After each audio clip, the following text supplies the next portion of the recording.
Hey gang, so if you're still watching this series of videos, today I want to talk about how to fit a gun to your hand so that you purchase the right size firearm so that you can shoot it comfortably and you can, run that gun uh, as well as any other. The biggest mistake that I see that people make when they come into my classroom is they've gone out and bought a gun, or someone has bought them a gun, and they have no experience with firearms, and they come in here for a marksmanship class and find out that that gun is too big for them, or sometimes too small for them. I know a lot of big men, a lot of large men want a concealed carry gun that they can put in their pocket. So they go and buy something like a Ruger LCP or a Smith & Wesson Bodyguard 380 and find out that they lose it in their hand when they try to wrap their hand around it. They put their finger on the trigger and their finger comes so far through the trigger guard that they can't pull the trigger all the way to the rear. I've seen it countless times. Another problem with ladies is oftentimes their husband will buy them a gun and tell them this is the kind of gun you ought to have. And they come in here with too much gun, with too big, too high of a caliber, too powerful of a gun for them to control. They don't have experience with handguns, so instead of having a 22 long rifle, like I suggest, the first gun they ever shot was a 40 cal Smith & Wesson. It's too much gun. I don't even like it. It's too much gun for me. Anyway, that just turns them off. Okay, so ladies, a personal defense handgun is a personal choice, and it should be an educated choice. Okay, so, one lady came to me, wonderful person, excellent student, caught on real fast, but she had two revolvers. This lady had a stalker, and she was told by the district attorney in her municipality, in her locale, that she should get guns and get training, because they couldn't help her, and so she came here, and all of her guy friends said, "Oh, girls should have revolvers." Yeah, because these semi-automatics are just too complicated for you. You should get revolvers. Okay, and when she came here, she didn't have the finger strength to squeeze the heavy double action trigger pull on her revolvers. So I let her shoot some of my semi-automatics, and she fell in love with those. And she said, but all my guy friends told me that I should have a revolver, that I shouldn't have a semi-automatic. And I told her, hey, they used to tell you couldn't vote too, right? But that's working out good now, ain't it? Anybody can run a semi-automatic if you get the proper training. You will find out that the sights are a lot farther apart on a semi-automatic than they are on a revolver that takes up the same amount of space, okay? Which makes it easier to be accurate when you line up the sights. You'll also find that the trigger pulls are much lighter. Yeah, that could be less safe, but not if you can keep your finger straight. And what I found is most people can. All right, so let's fit that semi-automatic, because they come in all different shapes and sizes. Some of them have the magazines where they have the cartridges stacked in a single file line, and we call those single stack magazines. It makes the grips much thinner, and it holds half as much ammo as a double stack magazine like this one in this practice training gun that would hold a double row of ammunition and twice as much ammo in the same length. Okay, but everybody doesn't. A lot of ladies don't have hands big enough for this, and a lot of men don't. I've been told that my hands are too small to run my Glock, which is a double stack 9mm. Okay, but I refuse to believe it, and I run it, and I think I do okay. Now, how to fit this gun? You take the gun in your hand, you point it in a safe direction, and you keep your finger away from the trigger. You depress the magazine release button on the side of the frame, and you remove the magazine or the ammunition source from the grip. You pull back, you put your palm on one side of the slide and your fingertips on the other like this, You keep the gun in a safe direction. You bring it into your body with your elbows pointed to the floor, and you push one hand in that direction, and you push the other hand in that direction, and that slide will open up for you. Okay, I'm using all training pistols today because I wanted to have a lot of different size guns and show you. This one replicates a Springfield Armory XD double stack 40 cal. Okay, so if you're looking at Springfield Armory XDs, this is exactly the same size gun. All right, so I want to fit this XD. I want to see if it fits. Take the gun, you know it's clear, you've done your safety check, point it in a safe direction, take your hand and put your hand on the gun. All right, what you want is for your thumb to rest comfortably on the side of the gun and your index finger to rest comfortably on the side of the gun.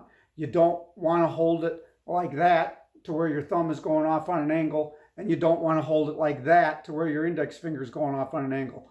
Everybody's nice and flush. Your thumb and your index finger are good on the frame of the gun, okay? Nice and comfortable. And what that does is almost automatically is it puts the gun in line with your forearm, okay? Now, a lot of people who've shot in the past don't hold their guns like this, and this is uncomfortable for them to practice. But this is probably the best way to do it. Of course, we're all built differently, so I don't want to say this is the only way to do it. Everybody's got their own little design flaws, if you will, that make us human. And so you might have to adjust your grip. But for the most part, in most people, this is the way to do it. Okay, because this way imparts less recoil pain. The recoil of the gun, the heavy pushback, the sharp pushback will go down your forearm, down your arm, into your body, and be braced against the ground where your feet are making contact with the ground. If you hold that gun like this and you shoot it with your thumb in this configuration off to the side, that gun will recoil into your thumb, and it will hurt after a while, and you won't want to shoot it anymore. And that's what happens when your gun's too big. So let's go once again. Thumb and index finger comfortably on the sides of the gun. Wrap your other fingers around the face of the grip. The middle joints should be on the face of the face of the grip. If they're not, that's okay. If this is all right, but then you want to put your finger on the trigger, and you want that first joint. I think it's the distal joint. You want that first joint, that line, to hit the edge of the trigger or the face of the trigger.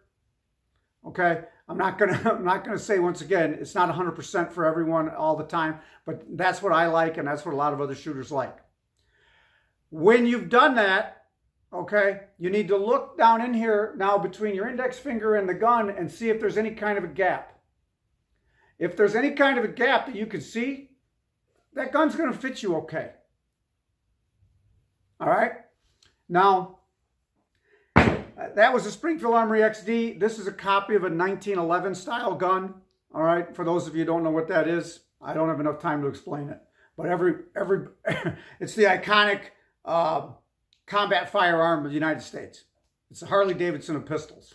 Been around since it was invented. Prototypes in 1911.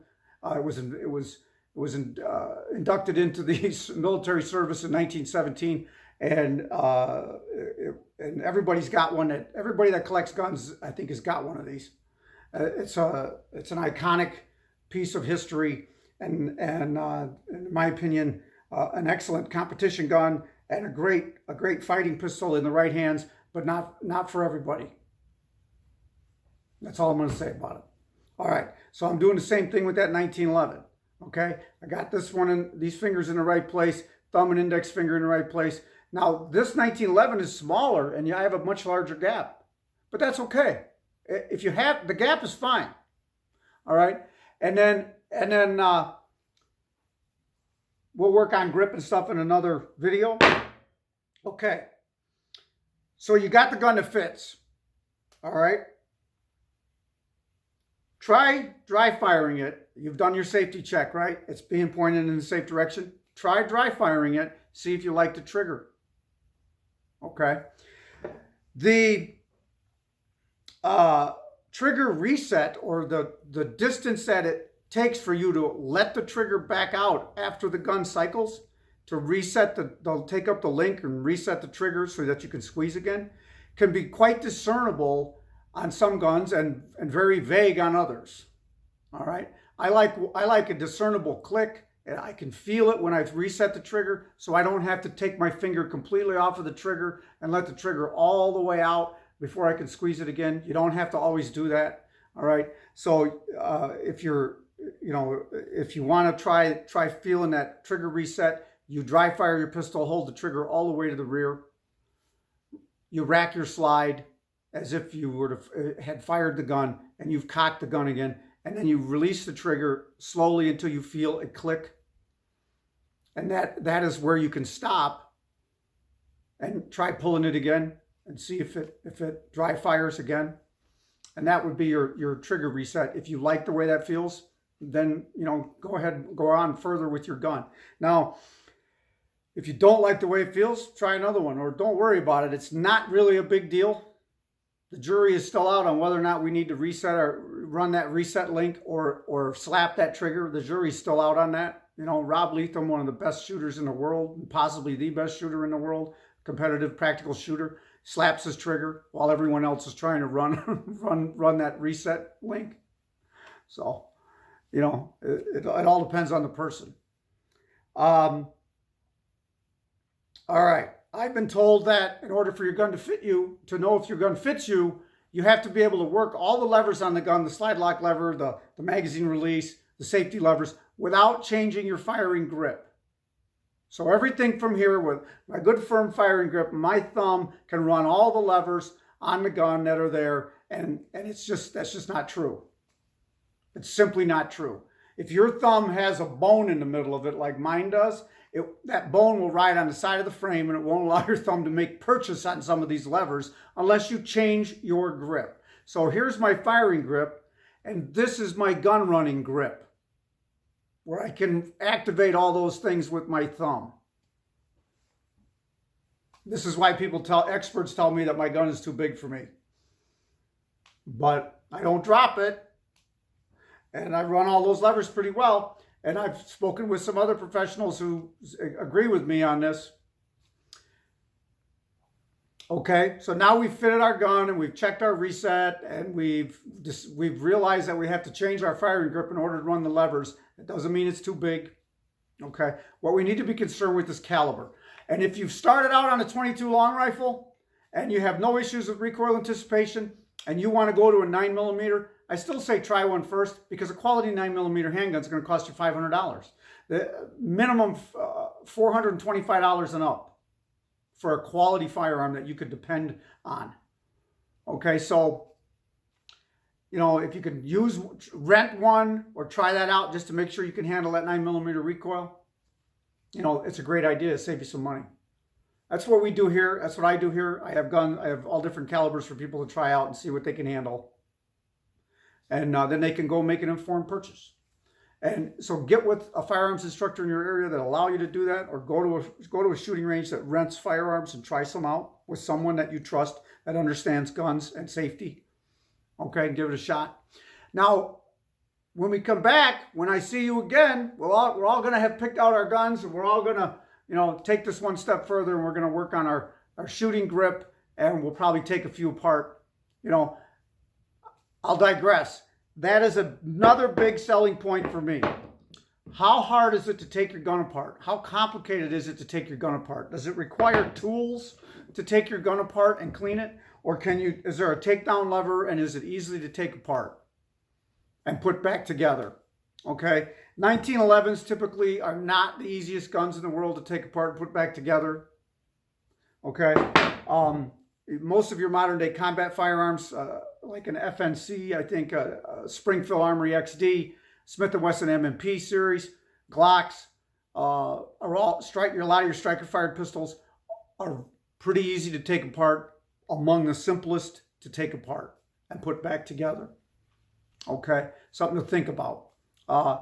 Walther made a gun. I think they changed it. They did. Walther had a really nice gun, the CCP, and it required a tool to take it down a few years ago, but they upgraded it, and now you don't need a tool to take it down.